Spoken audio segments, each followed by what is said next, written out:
I'm okay. Karibu sana. Oh, nice to see you. Nice to see you also. It's been a long time. Okay. I plead the fifth. My name is Koki Muli Grinyo, as you know, Yes. and karibu sana. I'm a member of the panel. Asante Ubalozi. Good morning, Vincent. Good morning. My name is Evans Misati. I'm a member of the selection panel, and we welcome you. Asante. I do wish to invite you now, KIMOSOP, to highlight those significant things about your profile. We have read your CV, certainly, but there are many people who will be watching this who do not know you. So help us to know you and to hear who you are and why you are suitable for this position. Indicate to us whether you are a member of any professional group. Okay. You and I belong to one professional group that we share. And then also mention if you have any awards that you have received in the course of life. Thank you. Welcome. Thanks, Chair, and good morning once again. I want to really say a big thanks for the opportunity to appear before this panel. Chair, this is the second time I'm appearing in a similar panel to select officers of the Commission. I am prayerful and hopeful that I will find favor through this panel to be able to serve this country as a member of the IEBC. My name is VINCENT K, KIMOSOP, 44 years of age. I was born in Baringo County. I went to school in the county, started my school in a public school called Bartaragon, actually Kalel, and then Bartaragon. Then from there, I transitioned to high school, went to the university. For my undergraduate, I went to Moi University. I studied economics. And then for my master's program, I studied at the University of Nairobi. I have a master's in diplomacy and international studies. My professional life in terms of, I began work chair at the Institute of Economic Affairs, which is really a public, a think tank that thinks through public issues to present possible policy alternatives to public policy engagement. Chair the Institute of Economic Affairs, we were able to, I was in the Futures program, where we were using futures methodologies like visioning, strategy, and scenarios building to inform and shape public policy. We started the journey. I just want to cite one thing which may be relevant to this work, whereby we helped the Kabete constituency after the passage of the CDF Act to come and conceptualize its strategic plan. Today, when I see it as a good tool for many constituencies, the foundations we laid there. Their transition chair to Transparency International, where I was in the research program coming up with tools to help shape and fight corruption at Transparency International. I was privileged to grow to the level whereby I was chosen to be an advisor.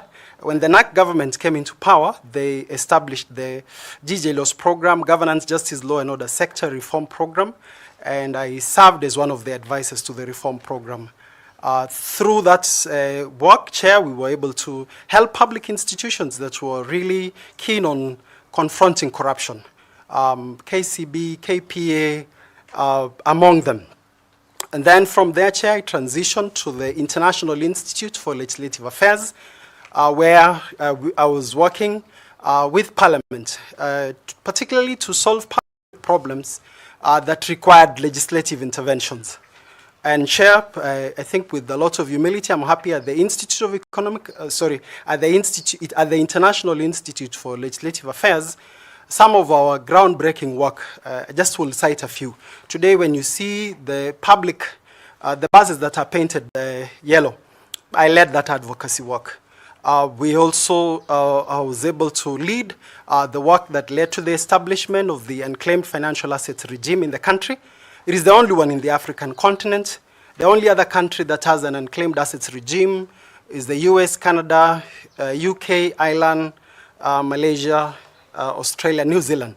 And we only have that in the African continent. And leading that process and giving the country a regime that required us to establish a framework for leveraging ICT. And some of the things that we were able to do, Chair, was that from a governance perspective, conceptualizing an institution, working with the colleagues in Treasury, ensuring the institution is well funded. We only served for 2 years, 7 months, but in 2 years, 7 months, we managed to raise 5.6 billion, mobilize for 5.6 billion.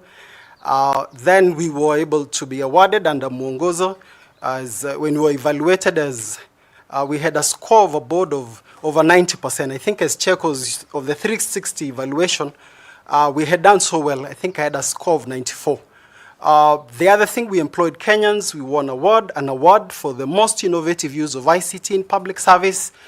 And then from the other things that also did at the IILA was the work around really is fixing the excise regime in terms of taxation to address public health issues. From IILA, I transitioned to the Tax Justice Network Africa. We are supporting 3 African countries to fix their tax regimes: Kenya, DRC, Nigeria, and Zambia. I also have had a stint in consulting, just trying to summarize because I have presented my profile. I've also worked with the Kenya Christian Professionals Forum, which is a platform to articulate and promote Article 45 of the Constitution. That work, Chair, has led to the establishment of a model that is now being replicated in the African continent. So if I can just stop there and then highlight, Chair, with your permission, why I feel I would want to make a contribution to the IEBC. And Chair, if you would permit me, because by now there are many things that have been spoken about the commission, what can be done. If I can spend some time to highlight what are the things that I believe we've done, we will be able to secure a good election in 2027 and beyond. Chair, when it comes to election in 2002, I was a polling clerk at AIC Visual. We had 3 streams. We had the 3 positions, the civic, parliamentary, and the presidential. And in our stream number 3, because of the interest that I had in elections, of course, by age, I could not be an assistant presiding or even a presiding officer. But we did so well in our stream, Chair, that everything tallied, the number of voters that came in, the ballot papers, all the way to the counting, and we finished everything on time. And I remember I remember the presiding of coming and checking before the finalization, and the assistant presiding officer said, hey, this young man has really helped us. And we're able to replicate that in the 3 streams. And Chair, I want to say something, that when the right thing happens, you don't need a referendum to know when the right things happens. Because I remember by the time we're getting to the 3rd stream, the members of the public could actually clap because they could see that these people are doing the right thing. That was in 2002, 2002. Did a lot of civic education in churches, on TV. And of course, in the course of that work, I've interacted with some of the, even including Ambassador. I remember having an intellectual conversation one time with the Prof during the US election. So I've followed this process in training, being a resource person. In 2013, I was a resource person for different organizations, the media houses, locally and internationally. I remember I was the resident analyst for BBC, looking at it in Swahili, in English, just explaining what is happening. In 2017, I was providing technical support for IRCK, that is the Interreligious Council. I think it's nominated representatives to the panel. You remember, of course, what transpired in 2017, doing training, mapping out how the religious sector could actually speak to the situation that we're in. I would cite an example in the course of this conversation about the power of effective stakeholder engagement that is informed and supported on how it has helped transition and speak to the electoral process. That, of course, in 2022, I have been engaging. I remember working closely with as a resource person for NCCK, doing a presentation in Muranga County, and one of the county manager actually challenged me, says, Vincent, with all this work that you're doing and supporting this work, why don't you consider applying it? And I said, I will make and reflect on it. And Chair, I am before you today. And God willing, if I find favor before you, we will deliver a good election for the country in 2027. So I look forward to an interaction. That's my small introduction, including why I believe. On award, Chair, I have not won an award. My reward is in heaven. I hope one day that will happen. But of course, there are commendations from time to time for excellent service that we have done. I want to say this, Chair, if I just want to say this. My experience in working with institutions, public institutions, locally, Pan-African organizations, all the way to the UN institution, has given me one thing that I'd want to make a case before this panel. The future of Africa is in building good institutions at the national level and at the Pan-African level. I have looked at the IEBC and I have mirrored the work with the UN processes. If you look at the progression in the health space, in the financial space, and in the election space, if we do good work, the work of the IEBC can actually help shape the development and the deepening of the democratic process and its institutions in Africa, and also globally through the association that brings together organizations that, EMBs, that's election management bodies. I think the others, Chair, I would share as the conversation goes on. Thank you very much. Linda? Mr. KIMOSOP, correct me if I'm wrong, but I have seen you have an award for Moi University Students Merit Award, which you were given into the year 2005. That is also an award. Oh, I see. I think maybe my understanding of the award was state commendation, EBS. So I am the prof is here, so I have to be very factual. But yes, if that includes the awards, then I can be able to.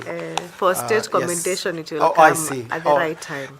Are we allowed to? We are in the Easter season. Are we allowed to say amen? But now that a proclamation has been made. Okay, thank you. That was on a lighter note, but just to acknowledge that you have an award and to clarify for purposes of our assessment. Thanks. Now, the IEBC requires a diversity of skills among its members. Yes. So, in line with that, what unique competencies and experiences do you bring to the table in the event that you are taken up as an IEBC commissioner? Thanks, Linda. Quite vast skill sets that I bring on board. Let me just start from the onset. The one unique strength that, Linda, I bring on board is in the area of strategy. I have facilitated a lot of strategic plans for institutions. Just finished one for the institute for ISPAC. Leading them to think strategically and reposition themselves. So, Linda, if I have taken time to look at the IEBC's, I've looked at their reports and I've looked at their strategic plan. And Linda, I think my assessment, IEBC is not a leading organization; it's a following organization. And this is what my qualification, because I celebrate what the Secretariat does. They do a good job. But if you look at their reports, they speak. Is a lot of, we've done this, we've met so-and-so, we've done this, we've done this. That is a language of management. The language of leadership is the why. Why did we do this? What value, what lessons are we learning? And I actually have seen directly, if I can speak to the direct impact that I will have, I have looked at the IEBC strategic plan, and you can see very clearly at the center of the work is the organization. Leadership, there is two ways of looking at a good strategy. There is the management-led and the leadership-led. The management-led is answers the question why. The leadership, management answers the question what. The leadership why. So, for example, if you even look at the commission, its composition, I already see possible recommendations. One recommendation is we need to elevate strategy and policy to all the way to the commission level. At the moment, if you look at the composition, there is no even committee on strategy, there is no committee on policy at the plenary level. So what does that tell you? You find IEBC leading. Just look at even the various reports that have been submitted. The way the institution is engaging is coming from a followership. And so if we append the pyramid, we will have the low as the floor and not the ceiling. That's on the area of strategy. Communication. One thing that I bring on board is my networks, locally and internationally. If I look at it, Linda, at the moment, what the IEBC is dealing with is the issues of public trust. And specifically, what is this that is lacking in the institution is political capital for the institution is wanting. And so I will say the IEBC issue is if we build political capital for the institution, we will be able to progress the work. And I have some suggestions on how we can build political capital for the organization. So I said strategy, communication, public policy. If you look at the work that I've done in public policy area, I've chaired several public policy engagement. I think the last one was endorsed by the cabinet on the 23rd of 3rd October 2023. So the whole chain of how do you develop policy, how do you develop the briefing papers, cabinet memos, so all that. And when you look at the engagement of the commission at the moment, policy engagement mainly looks at policy internally. But what about speaking to the external environment? Belinda, just allow me to say this on this issue of political capital. Our elections, if we are able to fix, the political system at the moment, just connecting the power of building nexus on policy internally and external, our political system does not facilitate inclusion. We have a political system whereby you have a winner takes it all and a loser loses it all. So, Linda, it does not matter even if we do everything properly, if we don't fix the external environment and we do it policy-wise, culture, practices, we will still be where we are at. The other thing that also bring on board is resource mobilization. If you look at the IEBC reports, you will see a lot, IEBC fund has not been operationalized, we were not disbursed money on time. I have worked with I understand the budgeting process, how treasury, that is what helped us to get the UFA in place. So resource mobilization, people, networks, and then the shilling, that can actually get us, like just give a small idea on resource mobilization. The African Development Bank, for example, has 3 kitties that when it's financing its work, and I've written in my CV that we are currently helping more university in terms of to resource mobilize. I have come up with some ideas that if I'm successful, we will be able to sort out strategy, sort out policy, sort out communication, and ensure that in addition to the money allocated by Treasury, we also get more money towards the work. Thank you. Thank you so much, Mr. KIMOSOP. Thank you, Chairman. Thank you. I want to ask Caroline Kituku to also ask you some questions. Carol, please. Thank you, Chair. Mr. KIMOSOP. Yes, Carol.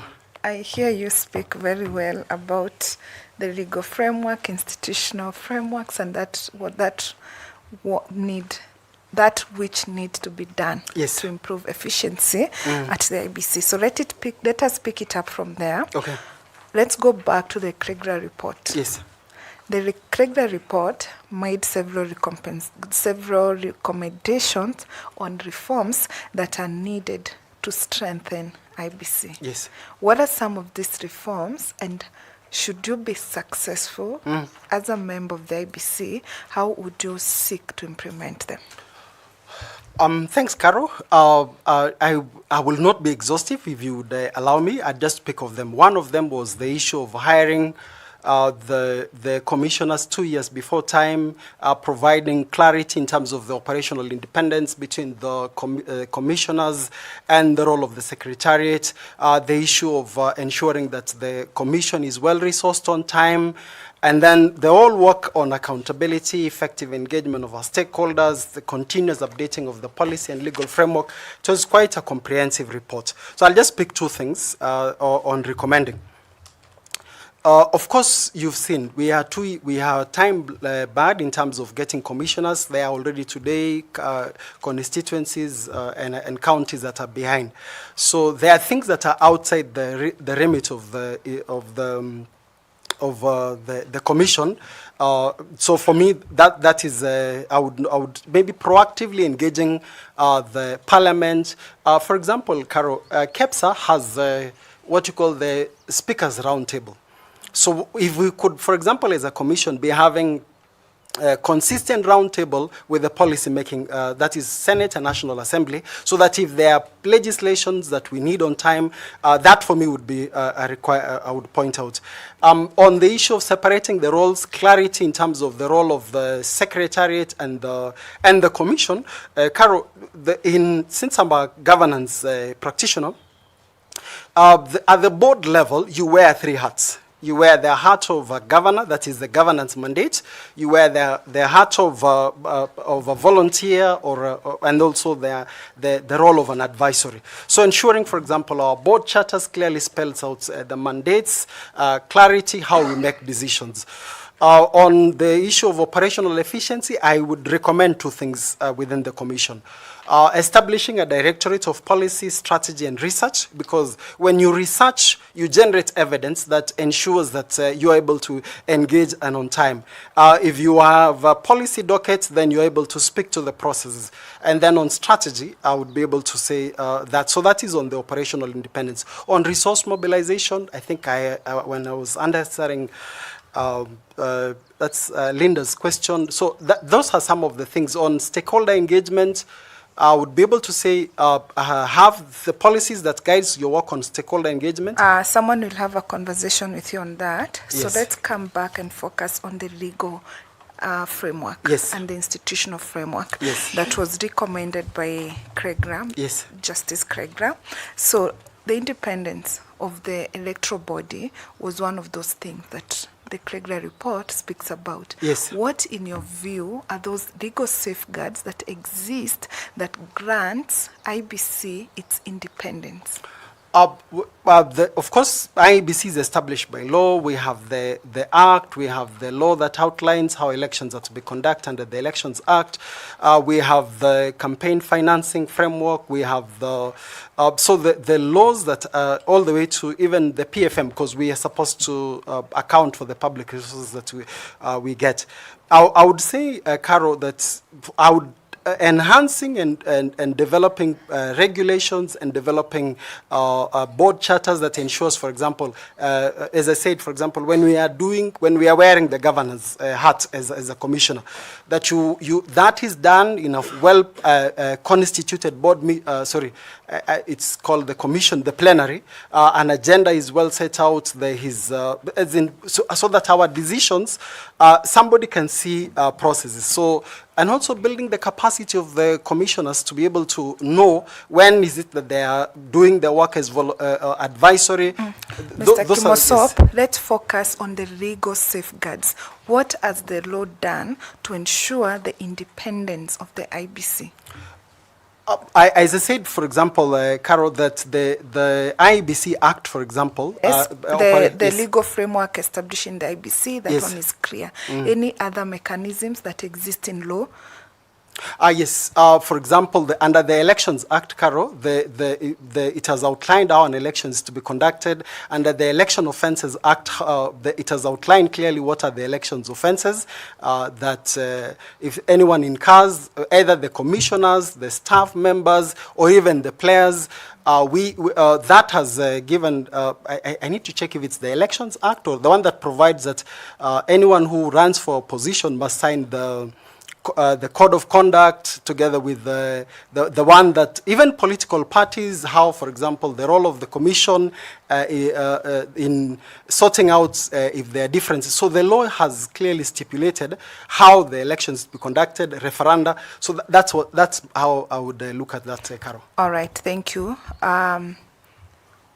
Dispute resolution. Yes. IBC has the mandate on dispute resolution. Yes. So which starts and ends at a particular stage and ends at a particular stage. So let's look post the declaration of results. Yes. Which means that the judiciary takes over any dispute that arises therein. So now the Supreme Court in 2022 made certain recommendations on the timelines for resolving the presidential petition at the Supreme Court. Are you aware of this recommendation by the Supreme Court? I would not say in its entirety, but I allow me just to. Let me guide you. Let me guide you. What is the time frame for the resolution of the presidential petition? 14 days. The Supreme Court made a recommendation that if it can be added to 30 days. What is the rationale behind that? The timeline, the restrictive. I remember if you listen to the Justice Maraga when he was making the declaration. Sorry, when they came to announce their verdict. I remember his words that it was humanly impossible to go through the voluminous report, but we have a determination. And I think that was the same case in 2013 and also in 2017. I am not sure about 2022, but the recommendation has been, even in the different reports, that these 14 days are not enough. Increase them to 30 days. All right. So what has made it difficult for that recommendation to be implemented? We need to amend the Constitution. The section on the process of determining on the election of a president, all the way to petitions, it's very clearly stipulated in the Constitution. And of course, if my small experience in law is that the Constitution is the supreme law, we have to go back to amending the Constitution. Thank you very much. I wish you well. Thank you, Chair. Appreciate, Carol. Thank you very much. I want to ask Madam Koki Muli to also ask some questions. Koki, please. Thank you very much, Chair. Mr. KIMOSOP, I must first say to members of the panel and those watching you that I know you, but everyone else, as you have seen, who has been working in the area of elections, democracy, governance, is either known to me or I know them through interaction or training. Yes. So I just wanted to bring that out. Thanks. So that it may not disadvantage you. Appreciate it. So I want to come back to an area that you mentioned, that you wanted certain things that you wanted to do.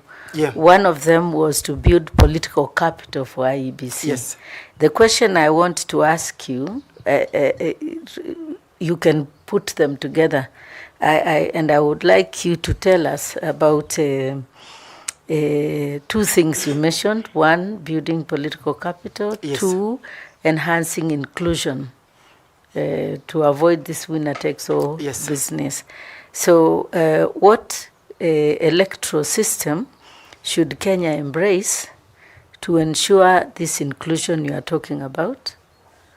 And how do we embrace it? Do we need to, you state the steps that we need to do, whether we need to change the law to have a different electoral system, whether we need to change the constitution, or whether we can actually incrementally, using the current existing legal framework and using the current regulations to incrementally enhance inclusion,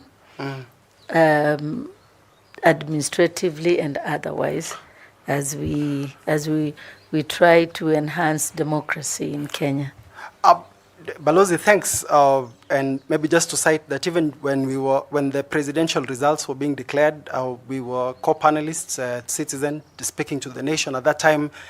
And I want to say this, Balozi. When you have a system whereby you see the mobilization of voting in a country, unfortunately, we are still doing it from an ethnic perspective. And I think since I'm speaking to professionals, there are things I can comfortably say among you, who are professionals. So then when you adopt the presidential system, and credit, for example, to the BBI reports, if you remove the politics, they actually point out clearly that Kenyans are looking for home-based suggestion. Like, we need to move from a nation of, if I remember the term, from a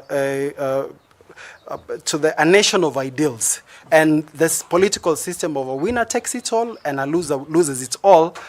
I just want, if you could allow me, Ambassador, for me, I think when we went to the referendum in 2010 and changed the constitution, one of the things I wish we preserved was that position of the premier and the two deputies. I can tell you as an economist, and I have printed the economic, how we performed as the economic. In 2011, we had one of the highest economic growth rates. So you can imagine, as the government was more than 49, I think 42 ministers, when you have political stability, you can talk economics. So for me, I would say that I think we need to broaden the executive, amend the constitution, reintroduce that prime minister position together with its deputies as recommended both in BBI report and in the NADCO report. I would also say we need to dignify the opposition.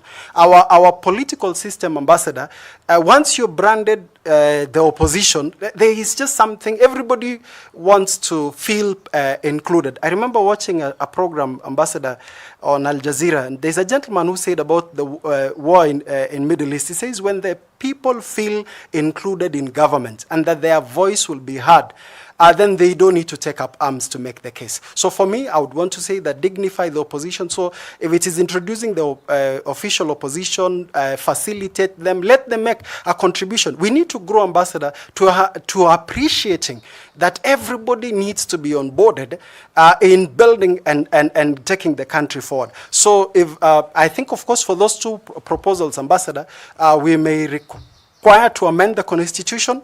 And at the moment, Ambassador, on how to go ahead, if I would make, because this is also part of the preparation for 2027, I would actually say, I was worried, Ambassador, the other day when we lost the former chair, and there was a section of the country that, that did not, you could see that, good riddance.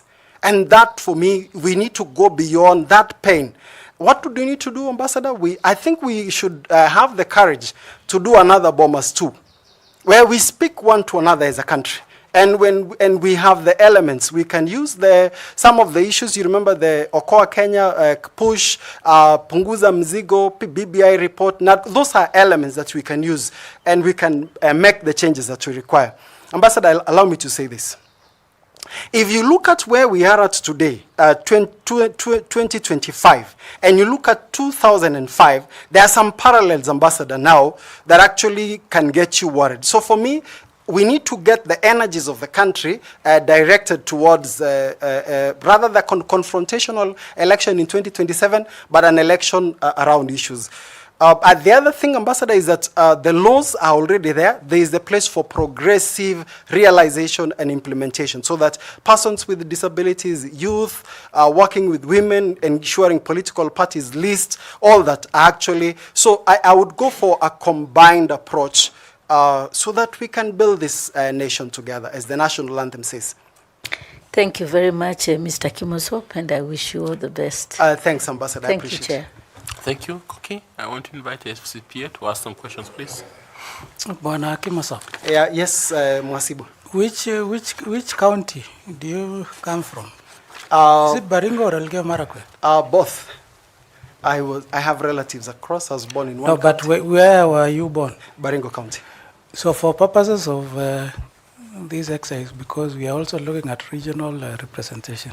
Yes. So which county should you belong? Place Baringo. You'll place Baringo? Yes.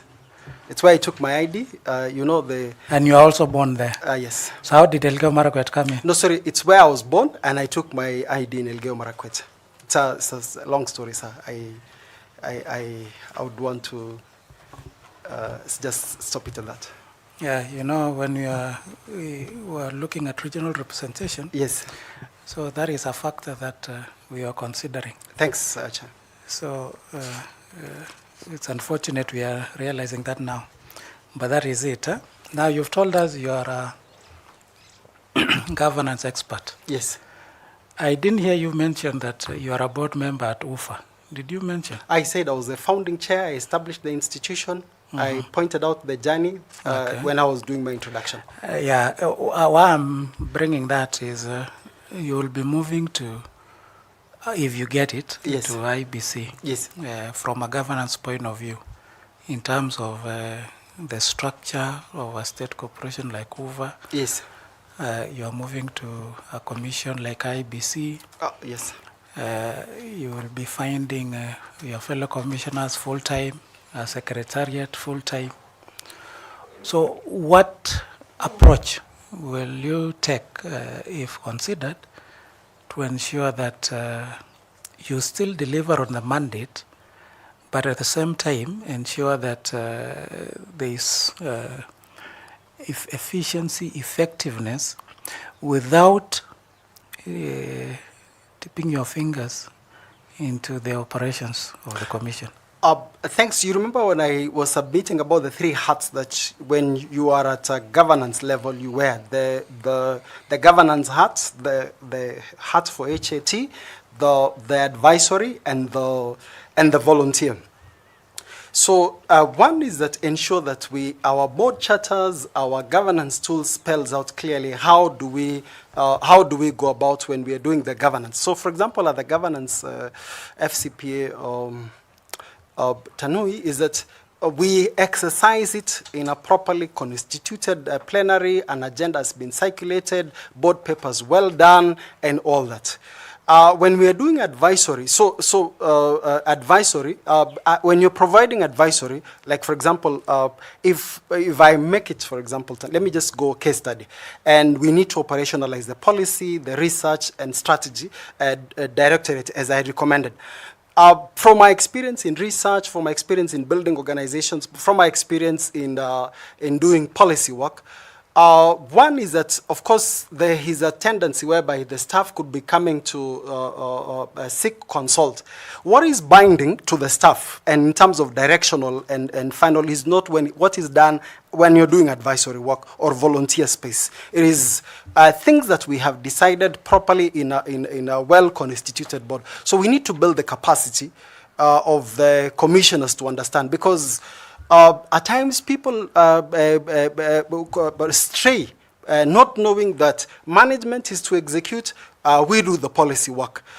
So I think for me, spell it out in policy, build the capacity both of the board members and also, of the, I use this term, board, council, and commissioners, because it's at the governance level, build their capacity. The other thing also is, please get us a good chair. I don't know, it may not be in your full control. The tone is set from the chair. The glue that holds a good institution is the relationship between the chair and the CEO, so that at times if you have commissioners, FCB who are interfering, I think the CEO should have the confidence that there are things, if they share with the chair, that this is where they're crossing their boundaries. Declaring disclosure of your interest, of when there is an issue that has an interest. So build capacity, spell it out in policies, good leadership. So if we combine those 3 FCPA Tanui, we will be able to get, of course there will be political interference. This is the reality. We've been in that space. But with leadership, policies, fidelity to the rule of law and the constitution, we will be able to push it through. Now, will IBC commissioners be offering advisory role? You see, for example, I was given the example about if we were to establish the, I said like if when you're conceptualizing a research problem, by the department. They want to conduct research in certain areas. And in the subcommittees, when they are discussing and they are presenting, I think there are commissioners who would be able to look at it this way, look at it, these are the options to consider. That, for me, I would put it at the level of advisory, not elevate such kind of engagement to the level of plenary, where you have a resolution. So I was just dividing the responsibilities so that there is clarity in their engagement. I'm not looking at advisory the way, for example, SRC does advisory to counties. That is not, it's not in the same level that I'm looking at it. Okay. Yes. Thank you, and I wish you well. Thank you, Chair. Appreciate FCP. Thank you. I want to ask Misati. Misati, please. Can you ask some questions?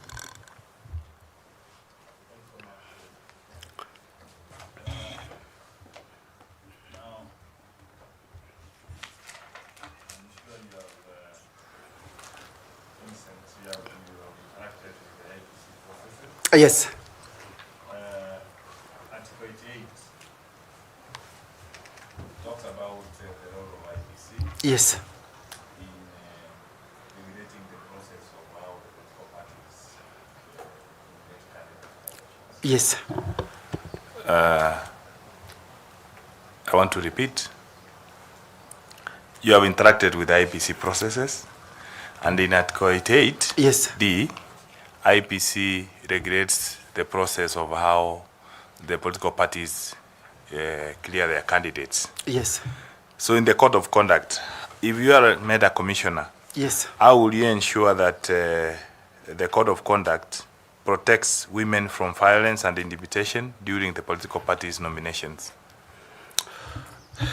First of all, thanks, Honorable Misati, for that question. One is that ensure, for example, all political parties sign the code of conduct, and the way it's developed, they have their input. It is you know, the requirement that public participation in the development of the policy. So there is ownership in that process. So one, ensure all of them sign the code of conduct. Two, sensitization and people to be aware about the provisions of the same. And then thirdly, Misati, I think it is good also to work with the other stakeholders. For example, the IEBC, when it comes to the issues of violence, that becomes a security issue. So this capacity building need not only to be done for the political parties, but also the stakeholders who are critical. For example, the police, IPOA, and all the organizations that are working towards enhancing inclusion. Honorable Misati, when we were doing the GJLOS program, we had the model of theming the work. So, for example, ensure we have a committee or an engagement that ensures that the report is that comes and reviewed. If there are policies to be done, if there are updates to be made, all the way to the media, because at times some of the things that happens in engagement, when people know that they are going to be exposed, so that is how I would go about it in ensuring that that is adhered to.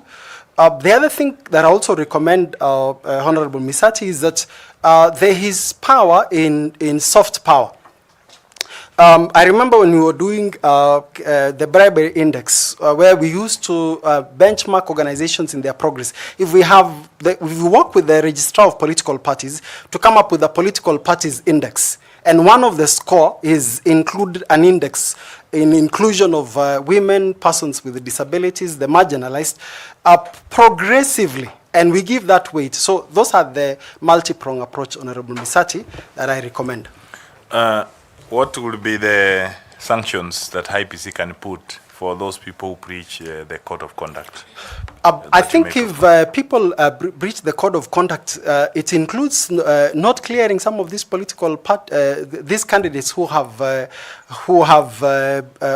actually presented themselves. And I remember looking at one of the reports. There are some candidates who have not been disallowed to progress, to be cleared. And Honorable Misati, one of the ways when people, one of the most powerful sanctions is actually deterring people from occupying public office. That is, of course, the level of clearance. If the IEBC, you know the interesting thing, Honorable Musati, if you've worked with politicians, some of the most astute people in understanding their interests are actually the political players. And when they know that I don't know, Swahili is allowed to, there is a way at times when yes, you speak. You're allowed to express. I'm allowed to express myself. Yes. Wanasiasa ni wanajua, wakijua kwamba hii haikubaliwi na ukijaribu. So for me, I will combine both soft tools and hard tools. And then finally, Honorable Misati, I would want to use that terminology, is that there is also the issue of culture that we have to confront. At times, violence and bad behavior is rewarded in the political process. Because you know the way I have participated in crafting political strategies, you have to lionize your candidate. So how do we also address and confront our cultures? Let me give you an example. It's not a good example, but it will depict the problem. You see the way when you are in a political rally and then people are speaking, the way our women are accepted politically, they have to be dressed, they have to put on a full dress, you know, you understand the culture. And I have seen situations in political processes whereby some people induce some young men and then come close to the woman, pull the dress, and you know, once you touch the dress of a lady, everything else is forgotten. And so we have to confront all the way to our cultures so that we reward the right things, Honorable Misati. Thanks so much, and I wish you all the best. Asante. I want to request Fatuma to ask you some questions. Thank you, Chairman. Mr. KIMOSOP. Yes, Ms. Fatuma.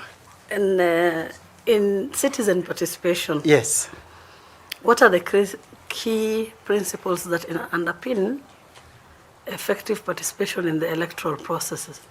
One is give people information on time. This I serve as the economic advisor in my county, and the CIDP process has recommended principles of public participation. Give people information on time, not only information on time in ways that they can be able to assimilate and be able to understand.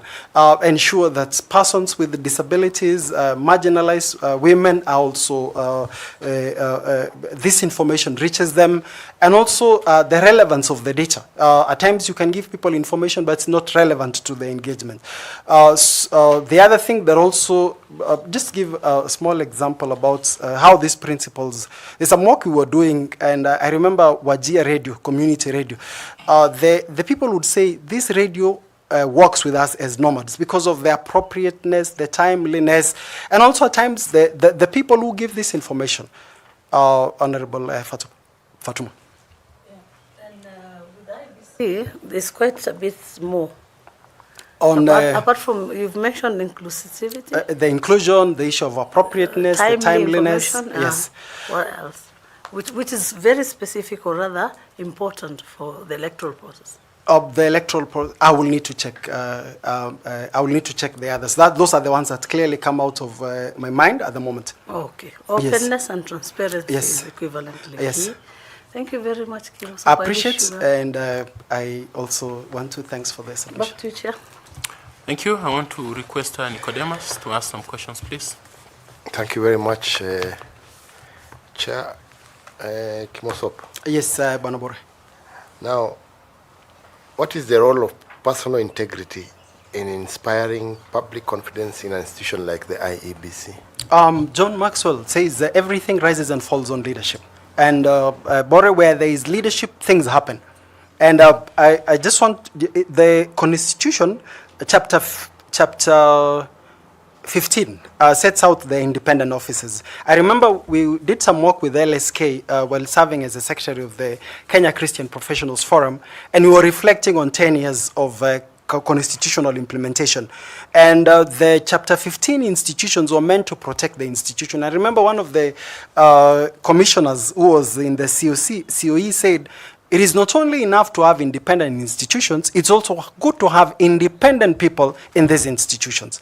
So it's good to provide for independent institutions in law and in the constitution, but also the quality of people who serve in those institutions are very critical. And if you're, I think the chapter 6, Bore, the provision on leadership says that a public officer should conduct themselves in public and in private in a way that brings honor and dignity to the office. So integrity is very important because if you, I think it's Warren Buffett who says even if somebody is competent to do a job, if they don't have integrity, don't even progress the conversation. So, like for example, at the moment with the IEBC, with the issue of public trust, one thing that has to be critical is that the people who serve in the institution and who are recommended, the members of the public have to see that hawa ni watu tunaweza waamini. And if you've been in the political space, Bore, the members of the public know hule atachunga mali yetu. I think I remember is it Safaricom that changed some of their values at some point when a member of the public told one of the leaders, mimi naweka pesa yangu Safaricom kwa sababu najua wewe utachunga. That was enough feedback to say if we take care of the people, they will take care of our business. Thank you very much and all the best. Thanks, Bore. Appreciate it. I invite Professor to ask you some questions. Prof, please. Thank you, Chair. Vincent. Yes, Prof. I've seen you are a leader. You incepted UFA. Yes. And many others, sir. And many others. Yes. Now that you seek to be in IEBC. Yes. Under which legal provisions yes, are commissioners expected to guide institutional direction and resource management, and why is this important? I think the constitution on this, I cannot spell out the exact provision. The one that the section that establishes the IEBC that spells out the roles and the functions of the IEBC. That, of course, expressly implies that the IEBC, as it does its strategy, policy, and oversight in executing those provisions. On the provisions on the Elections Act, on how to conduct the elections, issues of referenda, all that, how to report, that is... What about on leadership generally, without restricting the leadership also, the leadership on the Integrity Act is the one that comes to bear.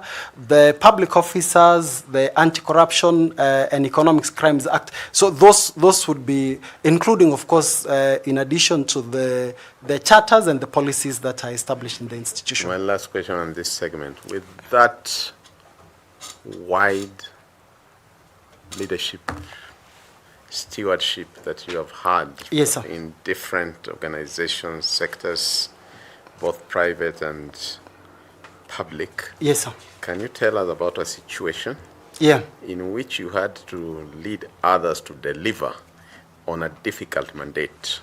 What approach did you use to provide direction, and how did you ensure alignment to the law and the Constitution? Prof, I subscribe to the serving leadership model, the one of appending the pyramid, raising the standards, the bar, support. So that for me is the model that I subscribe to. Chair, I have, Chair, can I address Chair, the Prof directly? I can address Prof.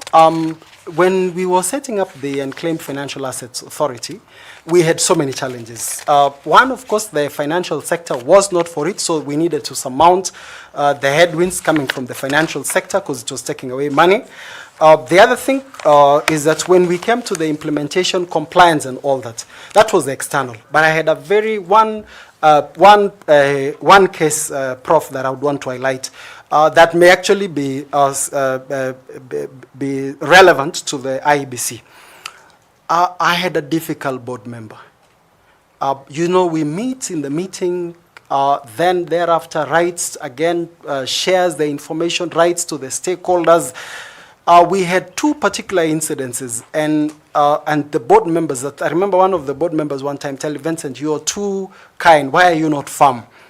And I remember, you know, we are doing interviews. You see the way you're doing interviews here. You have shortlisted candidates. You have then calls those candidates after the interviews, asks for resources.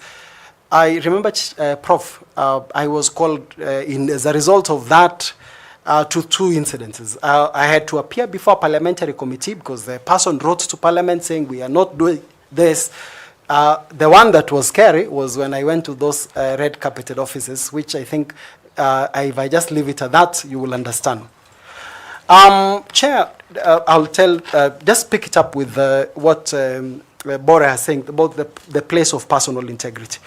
I've worked in the media, I've worked in government, I've worked in the private sector.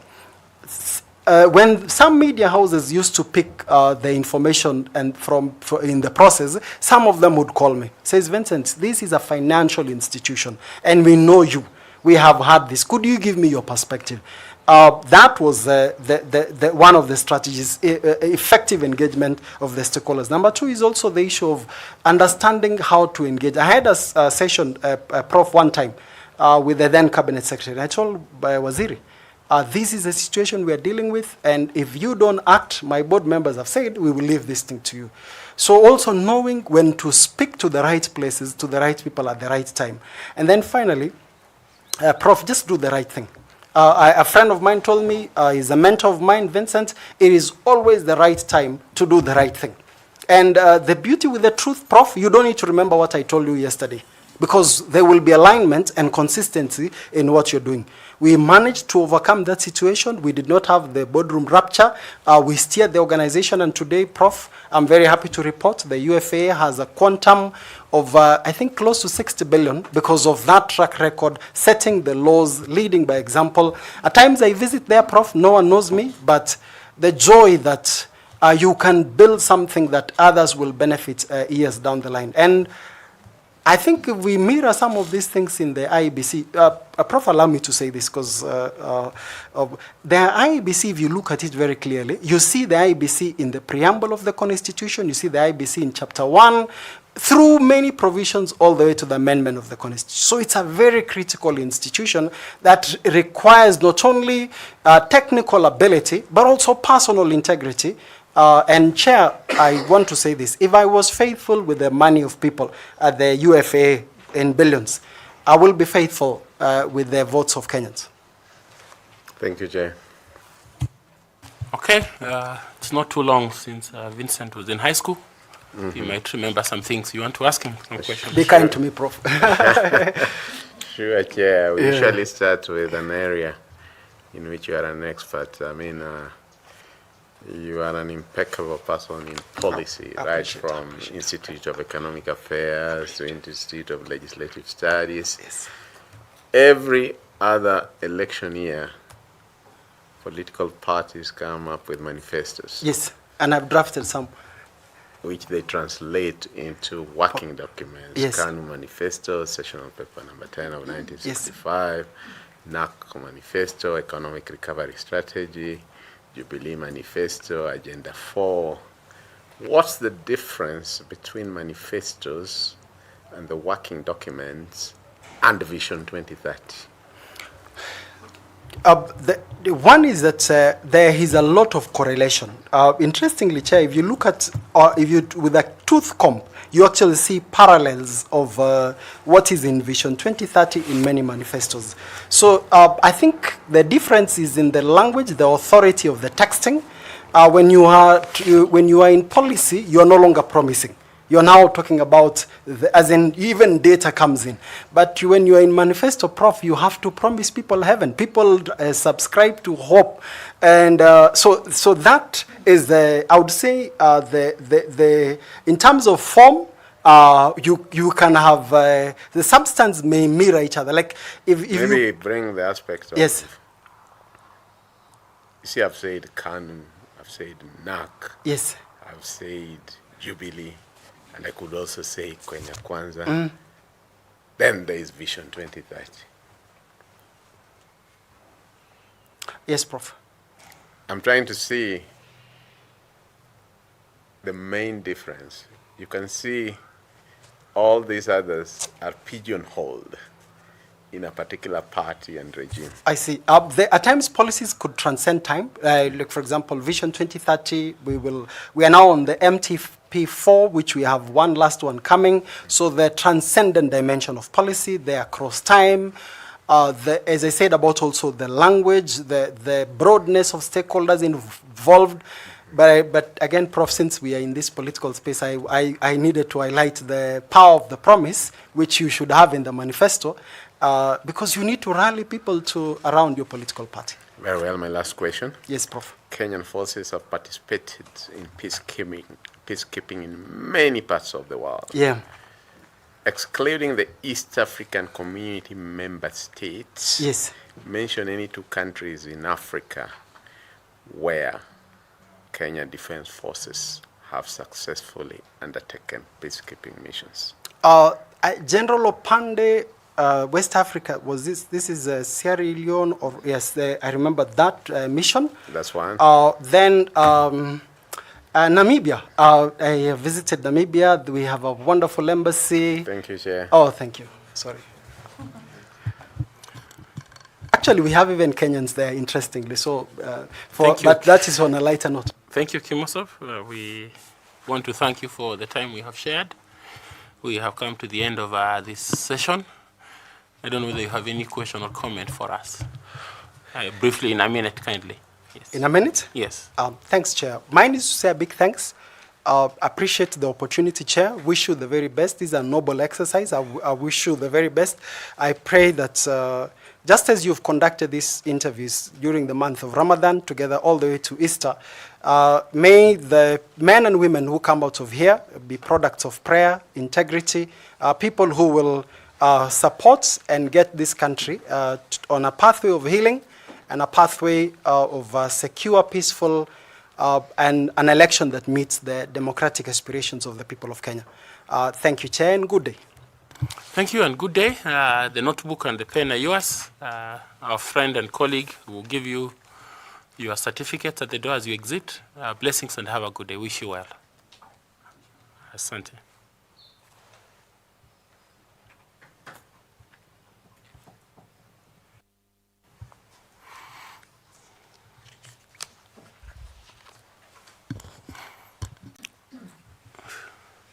Okay, we can get the next candidate, please. Eupnalis Ndege Okubo.